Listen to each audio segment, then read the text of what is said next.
The incident. It was a typical night at a Miami motel when a shocking crime was discovered. A young blonde woman, later identified as Tina, was found unconscious, bruised, and barely clothed in a secluded area near the property. She had been brutally beaten, and it was clear she had been left for dead.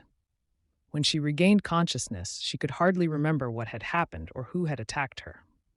The case alarmed local authorities, but despite their best efforts, the initial investigation quickly ran cold.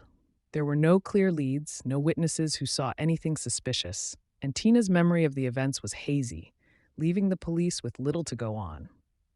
Tina was a 21-year-old sex worker who had been seen at the motel the night before the attack, leaving with a client. Her lifestyle made her vulnerable, and investigators struggled to identify who might have done this to her. There was no shortage of suspects, but without evidence, it was impossible to pin down a lead. After several weeks, the case seemed destined to join the many unsolved assaults and disappear into obscurity. However, the owners of the motel, fearing legal repercussions, sought further help. They reached out to Ken Brennan, a former Long Island police officer turned private investigator. Brennan was known for his sharp instincts, tough demeanor, and a reputation for never letting go of a case once he started. He was not easily discouraged by dead ends, and this case, with its complex layers and missing pieces, intrigued him. From the moment Brennan arrived, he began scrutinizing the details, starting with the police reports and the scene of the crime. He walked the grounds of the motel, imagining how the events might have played out. He talked to Tina, piecing together whatever fragmented memories she could recall. He also interviewed the hotel staff, reviewing the surveillance footage in detail. There was something about the footage that caught his attention, a noticeable gap in the timeline, where it seemed like key moments had been intentionally erased. Brennan's sharp eye for detail and his ability to see patterns others might miss made him question whether someone had tampered with the video to hide the attacker's identity. It was a subtle but crucial clue that reignited the investigation. Brennan suspected there was more to the story than what had been uncovered so far. Despite the case appearing to be a dead end, Brennan was convinced he could find the truth if he kept digging, and that's exactly what he set out to do. The investigation begins. Ken Brennan's investigation into Tina's assault started with a methodical approach. He meticulously went through the police reports, interviewed witnesses, and studied every piece of evidence, including the surveillance footage from the motel. Unlike the police, Brennan wasn't constrained by standard procedures, allowing him to probe deeper and make connections others might have missed. His first priority was to reconstruct the events leading up to the attack, which meant getting a clear picture of Tina's movements and interactions that night. Tina's profession as an escort brought complexity to the case. She often met clients at motels like this one, making it difficult to narrow down potential suspects. Brennan began by interviewing hotel staff, asking about any unusual activity they might have noticed. Although they didn't have much to offer initially, Brennan's detailed questions made them recall a few details they had forgotten, including sightings of a man who seemed unusually discreet. Reviewing the surveillance footage again, Brennan noticed something odd, a gap in the recording during a critical time frame. It seemed deliberate, as if someone had edited out specific portions to hide something. Brennan's instincts told him this was no coincidence. While the police had overlooked this discrepancy, dismissing it as a technical issue, Brennan viewed it as a vital clue.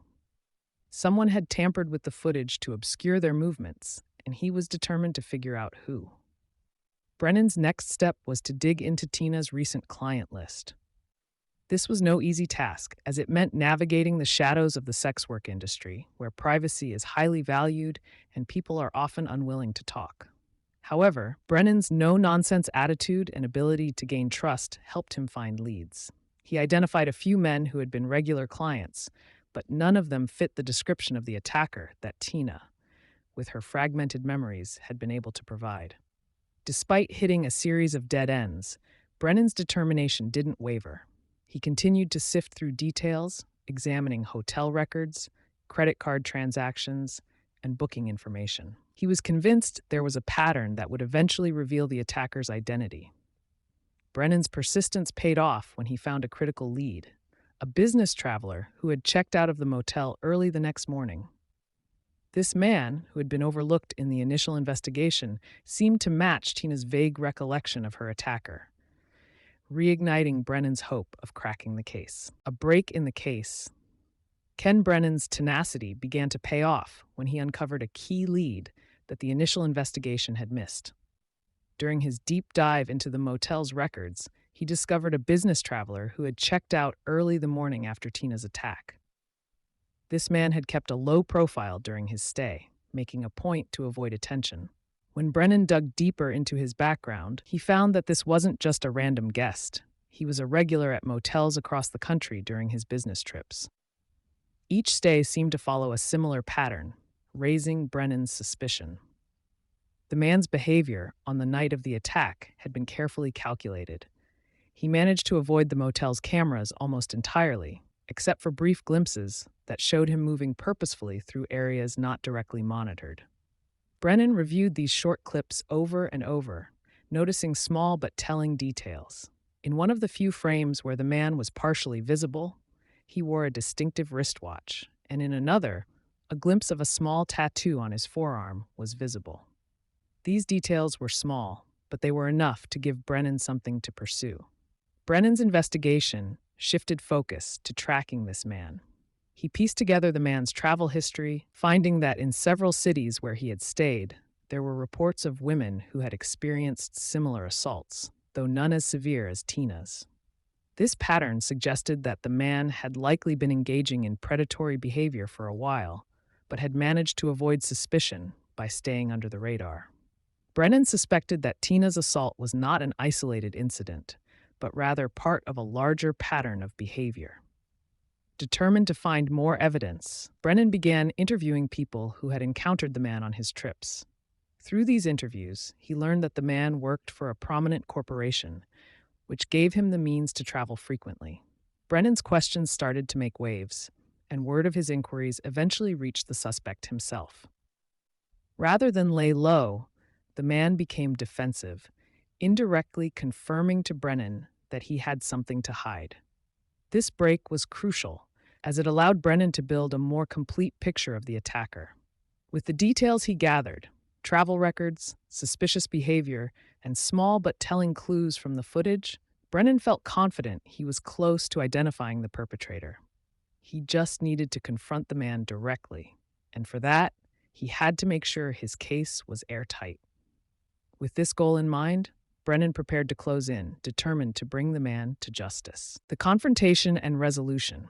With mounting evidence in hand, Ken Brennan prepared for the final step, confronting the man he believed was responsible for the brutal attack on Tina.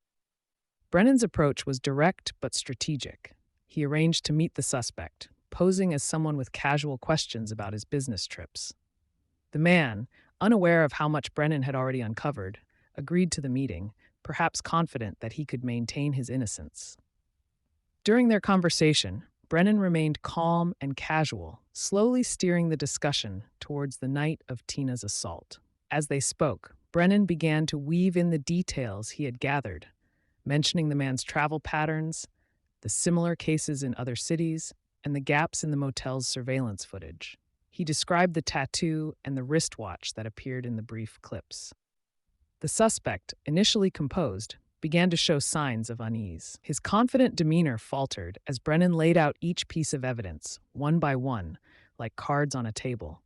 The confrontation grew tense. The man tried to deny any involvement, insisting he had nothing to do with what happened to Tina.